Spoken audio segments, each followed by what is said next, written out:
Ito na po yung okra na binabad natin ng 3 days sa water. So, it is a lady's finger soaked in the water for 3 days. Mix lang natin. Nagsaslami na yung water. So, ito na yung napaka-effective para sa high blood sugar. Yung iba po, hindi po mahilig sa okra. Ayaw po nilang kumain ng okra dahil madulas daw po or slimy kasi siya. So, depende naman po. Kung kayo ay mahilig sa okra, ako kasi mahilig ako sa okra. Bata pa lang kami, lagi kaming pinapakain ng nanay ko ng gulay. So, isa ito sa mga gulay na kinakain namin nung bata pa kami.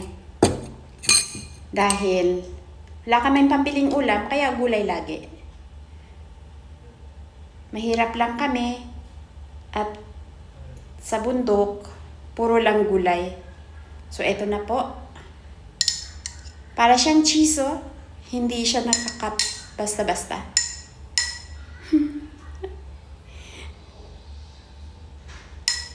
Nire-respeto po natin yung hindi nakain ng okra. So, nasa kanila po kung ayaw nila ng ganito. Marami naman pong home remedy, paraan para sa high blood sugar nyo. Marami, hindi lang po ito. Pero ito, para sa akin, ito yung pinakamabisa at madali. Babad lang. So, iinumin ko na.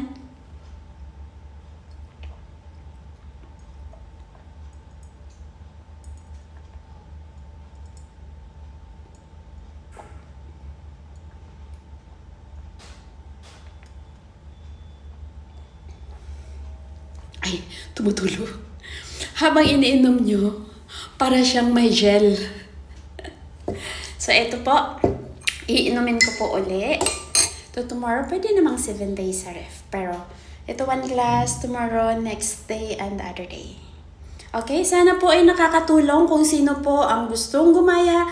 Inform nyo po ang mga friends nyo, family members na merong high blood sugar. Ito po ay napaka-effective.